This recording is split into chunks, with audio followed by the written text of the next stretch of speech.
हरे कृष्णा, राधे राधे। कैसे हैं आप सब? आशा करती हूँ कि आप सब बिल्कुल ठीक होंगे, स्वस्थ होंगे और आप सभी को जन्माष्टमी की बहुत बहुत शुभकामनाएं।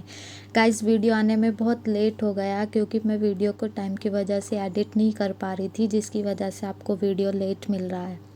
कोई बात नहीं, अभी भी कोई दिक्कत नहीं है। मैंने जो जो तैयारी मैं कर पाई हूँ वो आपके साथ शेयर कर रही हूँ। आप लोग वीडियो को लाइक एंड सब्सक्राइब करना बिल्कुल मत भूलिएगा और बेल आइकन को ज़रूर दबाइएगा। और हाँ, कमेंट करना भी बिल्कुल मत भूलना कि आपको ड्रेस और सजावट कैसी लगी। तो चलिए फिर स्टार्ट करते हैं। ये मेरे लड्डू गोपाल जी की ज्वेलरी कलेक्शन है और ये ड्रेस है। मैंने अपनी राधा रानी और लड्डू गोपाल की दोनों की ड्रेसेस सेम सेम बनाई थी। ये मेरा राधा रानी की ड्रेस का दुपट्टा है और ये उनकी ज्वेलरी है। तो फिर मैंने अपने कान्हा जी को रेडी किया। सबसे पहले हमने अपने कान्हा जी को नहलाया। नहलाने के बाद उनको रेडी किया। रेडी करने के बाद उनको मैंने ये ड्रेसेस पहनाई, तैयार किया। फ्रेंड्स, जो जो तैयारी मैंने जन्माष्टमी पर की थी वो सारी मैं आपके साथ शेयर कर रही हूँ। ऐसा होता है ना मेरे साथ कि मेरी जो तैयारी होती है जन्माष्टमी की वो एक दिन पहले ही होती है और सारी ड्रेसेस वगैरह, ज्वेलरी वगैरह मेरी सब एक दिन पहले ही बन पाती हैं। टाइम नहीं मिल पाता, इसकी वजह से मैं एक दिन पहले ही उनको सब चीज़ें रेडी करके रख देती हूँ। फिर जन्माष्टमी पे ये होता है कि सुबह को कान्हा जी को नहला के और उनको ड्रेसेस बना के उनको रेडी कर देते हैं।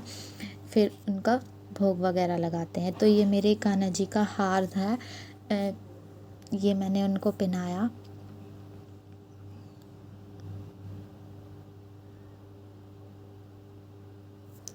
ये हार ना थोड़ा सा गाइस मेरे से बड़ा बन गया था। मैंने सोचा था कि इस बार मैं कान्हा जी का जो ज्वेलरी बनाऊंगी वो थोड़ा सा यूनिक करके बनाऊंगी। मैंने सोचा कि मैं थोड़ा रानी हार बनाऊंगी। मैंने उसे बनाने की कोशिश की, बट ये हार ना हल्का सा बड़ा हो गया। आ तो फिट रहा था कान्हा जी को, बट हल्का सा बड़ा था। नीचे समझ ही नहीं आ रहा था कि ये क्या है, लेकिन पहन के बहुत प्यारे लग रहे थे। ये मेरे कान्हा जी की विग थी। ये विग थोड़ी सी हैवी बन गई, जिसकी वजह से जो लड्डू जी की ड्रेस थी वो बिल्कुल दिख ही नहीं पा रही थी। वो बिल्कुल बालों से ना ढक गई थी। उसके बाद मैंने कान्हा जी को मुकुट पहनाया। जो ज्वेलरी मैंने कान्हा जी की बनाई थी वो सारी ज्वेलरी मैंने ड्रेस के मैचिंग की ही बनाई थी, जिससे वो बहुत काफ़ी प्यारे लग रहे थे, अच्छे लग रहे थे। उसके बाद उनको चूड़ियाँ वगैरह पहनाई कान्हा जी को। कड़े भी मैंने उनके काफ़ी हैवी बनाए थे, चूड़े टाइप में। तो रेडी होने के बाद लड्डू जी बहुत प्यारे लग रहे थे। उसके बाद कान्हा जी को रेडी करने के बाद मैंने फिर राधा रानी को रेडी किया। कान्हा जी के इयररिंग्स भी हल्के से बड़े थे बट उनके फेस पे बहुत प्यारे लग रहे थे। ये मेरे कान्हा जी रेडी हो गए हैं। रेडी होने के बाद फिर मैंने पहले कान्हा जी को रेडी किया। रेडी के बाद राधा रानी को रेडी किया।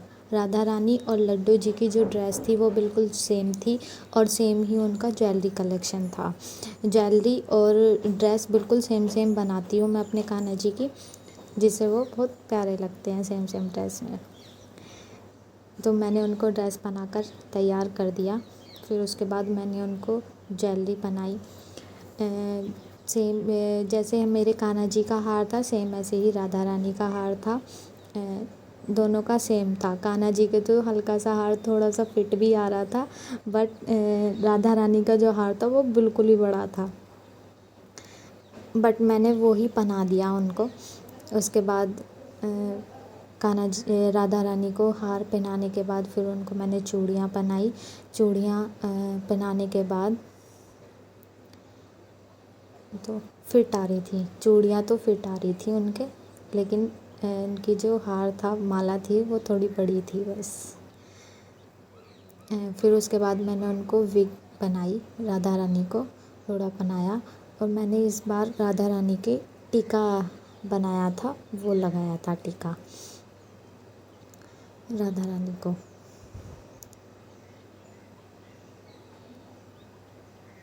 बार बार ना ये टीका नीचे आ रहा था, रुक नहीं रहा था। फिर मैंने उसको पिनअप किया, पिनअप करने के बाद वो रुक गया था वहीं पे। और राधा रानी के इयररिंग्स तो बहुत ही बड़े थे। पहले तो मैंने इनको वही बना दिए, फिर उसके बाद मैंने इनके इयररिंग्स चेंज कर दिए थे क्योंकि वो बहुत ज़्यादा बड़े लग रहे थे उनके फेस पे। उनका फेस तो सारा इयररिंग से ही ढक गया था। फिर मैंने उसके बाद उनके इयररिंग्स चेंज कर दिए थे। चेंज करने के बाद मैंने उनकी ये सिंगार पट्टी बनाई थी। और ये जो सिंगार पट्टी मैंने उनकी बनाई थी, ये ना थोड़ी बड़ी बन गई थी। मैंने जैसे तैसे करके उनको करने की कोशिश की, बट वो रुक नहीं रही थी, वो आगे को बार बार गिर रही थी। फिर उसके बाद मैंने वो जो सिंगार पट्टी है उसको चेंज कर दिया था। उसके बाद फाइनल लुक मेरे कान्हा जी बहुत प्यारे लग रहे थे रेडी होने के बाद। ये राधा रानी का लुक है। और उनकी सिंगार पट्टी हटा के मैंने उनको भी सेम कान्हा जी जैसा मुकुट बना दिया था। ये हमने मावे का केक बनाया था, जिसको मैंने थोड़ा सा डेकोरेट कर दिया था, जिससे वो थोड़ा ठीक लग रहा था। मावे का केक था। ये मेरी राधा रानी है और मेरे कान्हा जी, और ये उनका केक था। माखन मिश्री का भोग लगाया, फल वगैरह उनको भोग लगाया सब चीज़ों का। उसके बाद ये मैंने सारी डेकोरेशन की थी कान्हा जी की। ये मेरे कान्हा जी का नंद भवन है जो मैंने उनके लिए बनाया था, नंद भवन। इस भवन के अंदर सारी चीज़ें हैं जो मेरे कान्हा जी पहले यहाँ पे होते थे। ये उनकी गौशाला है, वो गायों से बहुत प्रेम करते थे। ये उनकी छोटी सी गौशाला मैंने बनाई थी। तो यहाँ पे मैंने पूरा उनका जैसे कान्हा जी पहले रहते थे उसको दर्शाने की कोशिश की। आई होप सो कि आप सबको अच्छा लगे। जो भी मैं जितना भी मेरे से हो पाया उसको मैं आपको दिखाने की मैंने पूरी कोशिश की है। ये पूरी झांकी टाइप मैंने रेडी की थी। मैंने कान्हा जी के जन्माष्टमी पर केक कटिंग करने के लिए और कान्हा जी और राधा रानी भी आए थे। फिर उसके बाद हमने केक कटिंग किया। ये छोटे से हमारे कान्हा हैं और ये राधा रानी, मैंने इनसे ही केक कट कराया था बच्चों से।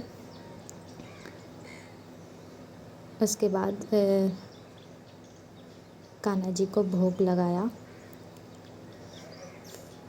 फिर राधा रानी को भोग लगाया।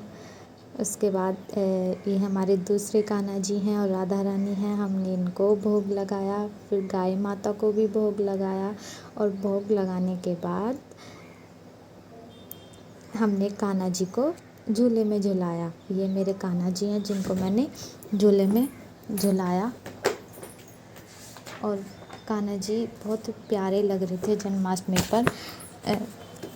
गाइस आप सब बताना आपकी जन्माष्टमी कैसी रही। मेरी जन्माष्टमी तो बहुत अच्छी थी और मैंने बहुत इन्जॉय भी किया अपने कान्हा जी के साथ। तो आप सब भी बताना आपकी जन्माष्टमी कैसी थी। सो गाइस बस आज के लिए इतना ही। Thank you so much for watching. Hare Krishna, Radhe Radhe.